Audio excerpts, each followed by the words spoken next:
रंगा असेल, बने असेल, सावंत, सुनील यांनी सविस्तर माहिती दिली. मित्रांनो,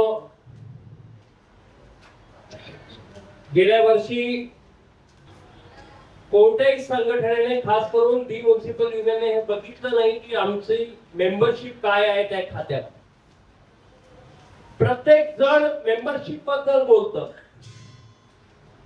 पण दी म्युनिसिपल युनियनने कुठेही बघितलं नाही की ज्या लोकांचा प्रश्न आहे, मोटर लोडर्सचा प्रश्न आहे, माझ्याकडे मेंबरशिप किती आहे. दी म्युनिसिपल युनियन आज गेल्या 7 वर्षामध्ये मुंबई महानगरपालिकेमध्ये दुसऱ्या क्रमांकाची युनियन आहे. मोटर लोडर्स मध्ये, कॉन्झर्वेन्सी मध्ये मेंबरशिप फार मोठ्या प्रमाणात कमी आहे, पण हे कुठेच बघितलं नाही. पण हे बघितलं की कुठेतरी अन्याय होतोय आणि त्या अन्यायाला दूर करण्यासाठी सर्व संघटना जर एकत्र येत असतील, त्याच्यामध्ये पुढाकार दी म्युनिसिपल युनियन नक्कीच घेईल, म्हणून आपण त्या आंदोलनामध्ये सामील.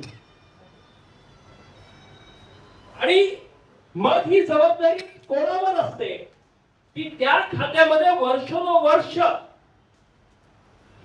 ज्यांचं प्राबल्य आहे, जे त्या खात्याला, त्या वर्गाला रिप्रेझेंट करतात, जे त्यांचे प्रश्न समोर मांडतात, तर कोणत्या पद्धतीने समजावून झाला पाहिजे ही जबाबदारी त्यांची असते. आणि मग त्या पद्धतीने सर्वांशी बोलून तो करार झाला. मला तुम्हाला आवर्जून इथे सांगायचं, जर त्या एकूण आंदोलनामध्ये ती म्युनिसिपल युनियन नसती तर तो समझौता होणं म्हणजे मुश्किल नाही, शक्यच नव्हतं, अशक्य होत. कारण जे काही राजकारण करायचं असतं, लॉबिंग करायचं असतं, जे काही करून घ्यायचं असतं, ते ती म्युनिसिपल युनियननी तिकडे करून घेतलं. हे न बघता की आमची मोटर लोडर्स मध्ये मेंबरशिप नगण्य आहे, याचा विचार न करता फक्त एवढा विचार केला गेला की त्या कामगारांना न्याय मिळाला पाहिजे, त्या कामगारांची नोकरी टिकली पाहिजे. आणि म्हणून काय लिहून घेतलं की त्या कर्मचाऱ्यांच्या सेवा शर्तींमध्ये कुठेही बदल करण्यात येणार नाही आणि सुसंगत काम दिलं जाईल. सेवा शर्तींमध्ये बदल नाही करायचा. म्हणजे काय, ज्या पद्धतीचं काम मी आज करतोय त्याच पद्धतीचं काम मी पुढेही केलं पाहिजे, मला तेच काम दिलं गेलं पाहिजे. आणि मग जर हे लिहून घेतलेलं आहे आणि का पाळी आली आमच्यावर, का पाळी आली सर्वांवर की हे अशा पद्धतीचं अग्रीमेंट करावं लागलं, काही परिस्थिती नव्हती की आपण लढू शकलो असतो, त्याचं कारण आज तुमच्या हातात दिलेलं. 2017 मध्ये जे काही त्यांनी घाण केली, 17 मध्ये झाले, 18 मध्ये जी घाण त्यांनी केली, त्या काही ते समोर आलेलं नव्हतं त्यावेळेला. त्या घाणीमुळे तो केलेला विश्वासघात 3 वोट देऊन टाकले आणि त्याच्यानंतर ते कोणत्या तोंडाने ह्याला किंवा कोणत्या कोर्टामध्ये ह्याला चॅलेंज करणार. कामगारांना भाषणामध्ये सांगणं सोपं होतं एमएमयूच्या लोकांना की आम्ही असं करू तसं करू, पण मुळात जे धोका तुम्ही कर्मचाऱ्यांना देऊन बसलेला होता, तुम्ही 2018 ला कॉन्झर्वेन्सीच्या कर्मचाऱ्यांना विकून टाकलेलं होतं, ते कोण जाऊन सांगणार. आणि म्हणून ज्या वेळेला कोर्टामध्ये काहीच आधार मिळणार नाही, कारण की शेण खाल्लेला आहे, त्यामुळे कर्मचाऱ्यांचं हित जपण्याकरिता ते एग्रीमेंट केलं. पण एग्रीमेंट केल्यानंतर आणि त्याचबरोबर तेवढं केलं नाही, परत कॉन्ट्रॅक्ट मध्ये ही म्युन्सिपल युनियन नाहीये. कॉन्ट्रॅक्टची मेंबरशिप 2च संघटनाकडे आहेत सर्वात जास्त. तरी कारण शेवटी कर्मचारी असतो आणि रावसाहेब नेहमी त्यांचं नेहमी स्वप्न असायचं की जो कॉन्ट्रॅक्ट मध्ये काम करतो तो कधी ना कधी परमनंट झाला पाहिजे. आणि म्हणून ती म्युन्सिपल युनियन तो पुढाकार घेतला आपण आणि आपण ते केलं. त्या एग्रीमेंट मध्ये लिहिलं की ही जी पोरं आहे जी वर्षानुवर्ष कॉन्ट्रॅक्ट मध्ये काम करतायत त्यांना जी रिक्त जागा आहे शेड्यूल पोस्ट मध्ये जे रिक्त जागा आहेत त्या रिक्त जागांवर त्यांची नियुक्ती परमनंट म्हणून त्याला घेण्यात. काय चुकीचं झालं? अनेकांचं स्वतः अनेकांचं कुटुंब जगण्याचं काम त्या एग्रीमेंटने केलेलं. जे आज नोकरीवर आहेत त्यांची नोकरी सांभाळण्याचं काम त्या एग्रीमेंटने केलेलं आहे. पण त्याच्यानंतर काय घडतं तसं आपण बोललो की ही म्युन्सिपल युनियन ही कॉन्झर्व्हन्सी मध्ये फार कमी आहे. कॉन्ट्रॅक्ट मध्ये तर नाहीच. जे आहे त्यांची जबाबदारी काय होती? त्यांची जबाबदारी ही होती की झालेला एग्रीमेंट आहे ते एग्रीमेंट जसं तसं अंमलात आणलं पाहिजे. त्यांची जबाबदारी आहे की नाही? ती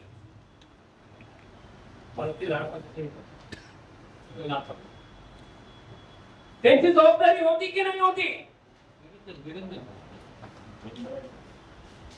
जबाबदारी पार पडली का नाही? जे एफर्ट मध्ये झालं काय करायला पाहिजे होतं? त्यांनी जाऊन तिथे सांगितलं पाहिजे होतं ना की हे तुम्हाला करता येणार नाही. एग्रीमेंट मध्ये लिहिलेलं आहे समान कामाला समान दाम. आणि जर तुम्ही आणि त्यांच्या त्या समितीवरच येल्लोनी मार्किंग केलं होतं ते पुढे तुझ्या फाईल मध्ये होतं ना येल्लोने मार्किंग केलेलं होतं. काय सांगायला पाहिजे होतं की हे तुम्हाला कळणं गरजेचं आहे. केलं का? त्यांच्या जनरल सेक्रेटरीने जाऊन तिकडे काय सांगावं ही अपेक्षा होती की त्यांनी जाऊन प्रशासनाबरोबर सांगायला पाहिजे होतं की नाही समाज तुम्ही जे काम आहे सेवा शक्तींमध्ये बदल होणार नाही तर सेवा शक्तींमध्ये बदल होऊ द्यायचा नाही आहे. तुम्हाला तेच काम त्यांना द्यावं लागेल हेच त्यांच्याकडनं अपेक्षा होत. पण त्यांनी काय सांगितलं? त्यांनी उलट कर्मचाऱ्यांना सांगितलं की तुझी नोकरी शिल्लक आहे मोकळ्याने जे काम मिळतं ते घे. ही भाषा हा उर्मटपणा कशाहून?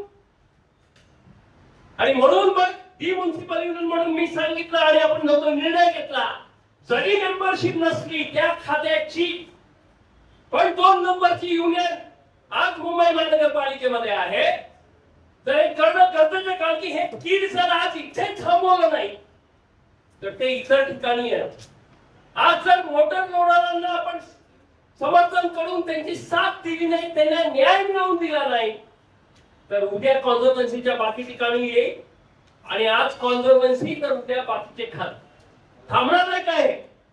कारण जे घाण त्यांनी 2018 ला केलं 3 वॉर्ड देऊन टाकले 4 वॉर्ड ना 4 वॉर्ड देऊन टाकले आणि ते 4 चे आज सर्व वॉर्ड मध्ये हे आलं. तसाच जर आज मोटर लोडरांमध्ये थांबवलं गेलं नाही तर उद्या बाकीच्या ठिकाणी सुद्धा येईल. म्हणून ही म्युन्सिपल युनियन उतरली. तेवढंच नव्हे तर हे एग्रीमेंट झाल्यानंतर कसं केलं पाहिजे वगैरे याच्यासाठी 2 समिती बनल्या. एक समितीमध्ये जवळपास सर्वच युनियन होते कारण की ते परमनंट कामगारांच्या अनुषंगाने होते. लहानबागे समिती त्याच्यामध्ये सर्वच युनियन होते.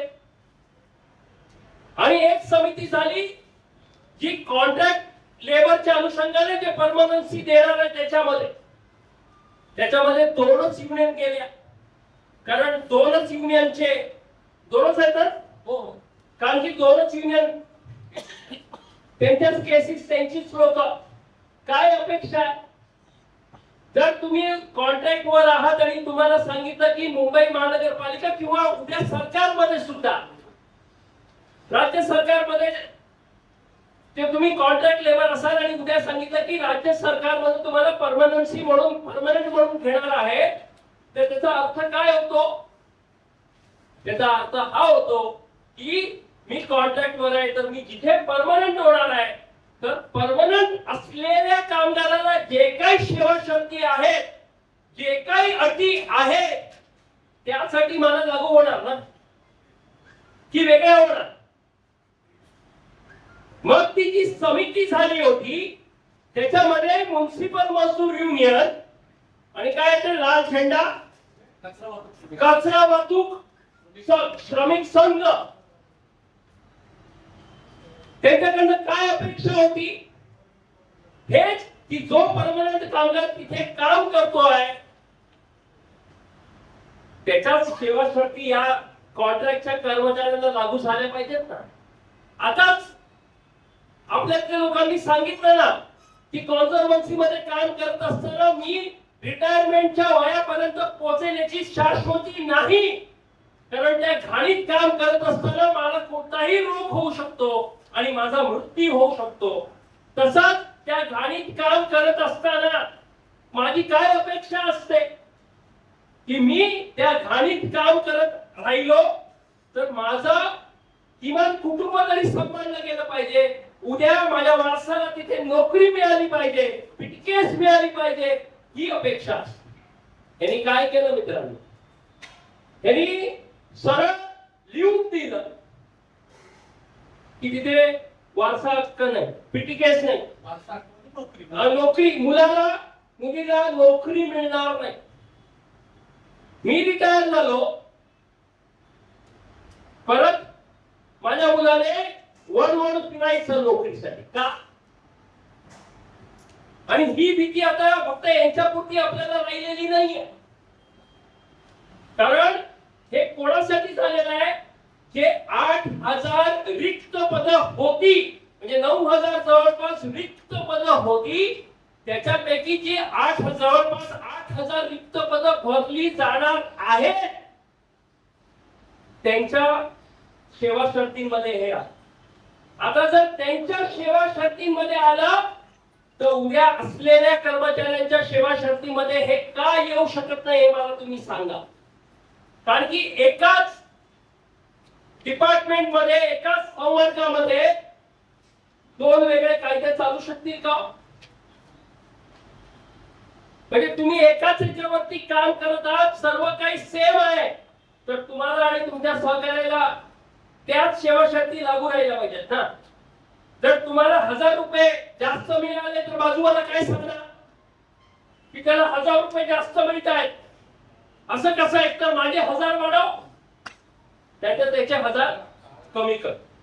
आता इथे 1,000 वाढवायला कोणी सांगायला पाहिजे होतं? कोणी सांगायला पाहिजे होतं की नाही माझ्या मुलाला माझ्या नंतर नोकरी मिळाली पाहिजे, मी रिटायर झाल्यानंतर नोकरी मिळाली पाहिजे, हे सांगण्याची जबाबदारी म्युनिसिपल मजदूर युनियन आणि त्या श्रमिक संघाची होती. त्यांनी ती पार पाडलेली नाही आणि हे संकट कधीही आपल्यावर येऊ शकतं. कारण की ही आयडिया त्यांनी, कारण की याचं मूळ काय की प्रशासनाला खासगीकरण आणायचं आहे आणि आपल्याकडे खासगीकरण यायला त्रास एवढ्यासाठी आहे की आपल्याला इकडे आपल्या वारसाला नोकरी मिळते, मी रिटायर झाल्यानंतर त्याचा नोकरीचा अधिकार आहे, मग त्या पोस्ट कशा रिकाम्या राहतील. पण ह्यांनी हे जे काही परत त्या पोरांना बिचाऱ्यांना माहिती सुद्धा नसेल, ते तर या आनंदात आहेत की आम्हाला उद्या नोकरी मिळणार आहे आणि त्यांच्याकडनंही घात केलेला आहे मित्रांनो. ते माझ्या आधी बोललं गेलं की कुठे 2 लाख, कुठे 5 लाख, आणि कोणी विचारलं तर सांगतात नाही म्हणून आम्ही डोनेशन म्हणून घेतो. म्हणजे असं झालं की मी लाच घेणार पण माझी ती संस्था आहे तिथे जाऊन रिसीट फाड, कारण की ते पैसे कोणाकडे येणार आहे? माझ्याचकडे येणार. मी तुम्हाला सांगतो मित्रांनो, हे स्वतःला जॉर्ज साहेब आणि राव साहेबांचं नाव घेऊन यांची युनियन चालवतात, युनियन कसली चालले दुकान चालवतात. राव साहेबांनी मला एकाच सांगावं, आज बीएसटी मध्ये युनियन आहे, बेस्ट वर्कर्स युनियन. राव साहेबांनी 2012 मध्ये जवळपास 12,500 कर्मचाऱ्यांना परमनंट केला, ते रोजंदारीचे होते. राव साहेबांनी एक साधा नवा पैसा एका पोराकडनं घेतला नाही, युनियननी ₹1 डोनेशन घेतलं नाही. कारण की युनियनला वाटलं, राव साहेबांना वाटलं की ती माझी जबाबदारी आहे की त्या रोजंदारीच्या पोरांना परमनंट करावं. तो 160 वर आलेला पोरगा आज जवळपास 50,000च्या घरात पगार घेतो. पण राव साहेबांनी त्या युनियन साठी ₹1 कधी फंड घेतला नाही. पण ही नालायक मंडळी 2-2, 5-5 लाख घेणार. मित्रांनो, मी आज कारण की यांच्यासारखे काम आपण करत नाही, जे करतो ते समोर सांगून, यांनी जे पैसे घेतलेले आहेत त्या पोरांना नोकरी नक्कीच मिळाली पाहिजे. ती मिळते सुद्धा आहे तर आपण केलेल्या त्या एग्रीमेंटमुळे. आज जर 8,000 कुटुंबांना व्यवस्थित जगायला मिळत असेल, शाश्वती मिळत असेल, स्वाभिमानाने ते जगू शकत असतील, तर आपण गेल्या वर्षी केलेल्या त्या एग्रीमेंटमुळे त्यांना मिळत आहे. आणि पण या दोन संघटना म्हणजे स्वतःला एक कम्युनिस्ट सांगते लाच वाटायला पाहिजे, दुसरं हे स्वतःला जॉर्ज साहेब आणि राव साहेबांचा वारसा म्हणून सांगतात, यांना लाच वाटायला पाहिजे. हे 2-2, 5-5 लाख रुपये घेत आहेत. माझं पत्र जाणार आहे मित्रांनो येणाऱ्या 2 दिवसांमध्ये माननीय मुख्यमंत्र्यांना की यांनी घेतलेल्या पैशावर चौकशी लावा आणि त्या कामगारांची परत दिला गेला पाहिजे. हे पत्र जाणार आहे. हे चुकीची आहे. त्या बिचाराला गरज आहे म्हणून वणवणूक फिरवत आहे. तो काय विकत असेल, आधीच बायकोकडे आईकडे दागिने असतील की नाही माहिती नाही. या परिस्थितीत कोणाकडनं कर्ज आणून तुम्हाला ते पैसे देत असेल, असा नालायकपणा आपण सहज कधीच करणार नाही. आणि आपले अधिकार मी तुमची जास्त वेळात घेत नाही. आणि जरी मेंबरशिप कमी असेल, मेंबरशिप येते जाते राहते, आम्ही नेहमीच सांगतो की कामगार जगला टिकला तर झेंडे आणि पावटे आणि बोर्ड. उद्या कामगारच शिल्लक राहिला नाही तर कसले झेंडे आणि कोणाचे पावटे आपण उचलणार, कोण उचलणार? आणि हे जे कीड आलेला, अनेकांना म्हणाले ना, हे बरोबर आहे की सर्वात मोठं डिपार्टमेंट काय असेल तर कॉन्झर्वन्सी आहे. आणि तिथेच जर ही कीड लावली, तिथल्याच लोकांना जर बाहेर काढायला लागले, जर फेकायला लागले, तर मग बाकीच्या खात्यांचं काय होणार? आणि म्हणून जिथे पहिला वार होतोय तिथेच तो वार थांबवला पाहिजे, पलटवार केला पाहिजे. आणि मित्रांनो, माझी अपेक्षा आपल्याकडे जे काही आपण आज इथे सांगणार आहोत ते लोकांपर्यंत पोहोचलं पाहिजे, चौकांना गेलं पाहिजे. पहिली बाब की माझं जे काम आहे, माझ्या सेवा शर्तींमध्ये बदल होता कामा नाही. ते जे एग्रीमेंट मध्ये लिहिलेलं आहे ते तंतोतंत पाळलं गेलं पाहिजे. सहमती आहे सर्वांची? पाळलं गेलं पाहिजे ना. नाहीतर मला झाडू मारायला पाठवाल, परत आज इथे मारतोय, उद्या तिकडे पाठवा, तिकडे नाही, आणि उद्या तिसरं कॉन्ट्रॅक्ट दिलं तर तिकडनं उचलणार आणि उद्या सांगणार तुझी गरज राहिलेली नाही. कारण मित्रांनो, आपले जे काही सेवा शर्तीमध्ये एकदा बदल आपण स्वीकारले तर उद्या जर मला कामावरनं सुद्धा जर काढलं तर कोर्ट सांगू शकेल की ज्या वेळेला तुझ्या सेवा शर्तीमध्ये बदल होत गेले, तू मान्य करत गेला, आता मी तुला मदत करू शकत नाही. आणि म्हणून निकाल लागला पाहिजे. आणि आपण बाबासाहेबांचे विचार घेऊन चालतो तर अन्याय कसं सहन करतो? आणि म्हणून पहिलं एकतर केलं पाहिजे ना सरकारला, महानगरपालिकेच्या आयुक्तांना हे कळलं तरी पाहिजे की आपल्याला मान्य नाहीये. कसं कळलं? कारण की या नालायक हरामखोर नेत्यांनी तर नुसतं गुडघेच टेकलेले नाही, कारण की त्यांना समोर पैसे दिसत आहेत, ते पैसे उकळतायत, त्यांना यांची काही गरज पडलेली नाही. मित्रांनो, आपण एक पत्र बनवणार, इंडिव्हिज्युअल कामगार, मोटर लोडर, तो सह्या करून की हे एग्रीमेंट झालेलं आहे, याच्यामध्ये हा क्लॉज लिहिलेला आहे की मला माझ्या सेवा शर्तींमध्ये बदल होता कामा नये. मी आज मोटर लोडरचं काम इथे इथे करत आहे, तर मला तेच काम दिलं गेलं पाहिजे. माझ्या सेवा शर्तींमध्ये बदल होता कामा नये. मी ते काम करायला तयार आहे, पण मी जिथे करतोय आणि जे काम करतोय तेच काम मी करणार. हे पत्र आपण लिहून देणार की नाही देणार? आपण ती म्युनिसिपल युनियन कडनं हे पत्र बनवणार मित्र, आणि चौक्यांवरच, पण ते तुमच्या मदतीशिवाय जाऊ शकणार. कारण परत आपली मेंबरशिप आहे का त्या खात्यांमध्ये, तर फार कमी आहे. 4-5 वॉर्ड आले तिथे तर नक्कीच होईल, पण हे फक्त तुमच्या हातात देणार नाही. आपण बनवू, तुम्ही येऊन घेऊन जायचे, आपली लोक येतील. जे आज वॉर्ड नाही आले, हा व्हिडिओ असेल तो पसरवा, आणि तो केला पाहिजे प्रत्येक ठिकाणी. त्यांची जबाबदारी जेला पाहिजे असेल, ज्या वॉर्डाला, ज्या चौकीला, जिथे पाहिजे असेल, युनियनच्या ऑफिस मध्ये दिलं जाईल, लोक जातील. आणि तेवढंच नव्हे तर या सर्व चौक्यांवर मी स्वतः जाईन. आपल्याला आपण लोकांशी संवाद करू. हे लोक फक्त सांगतात जॉर्ज साहेबांचा वारसा, पण जॉर्ज साहेब आणि राव साहेबांचा वारसा कोणाकडे आहे ते सर्वांना माहिती.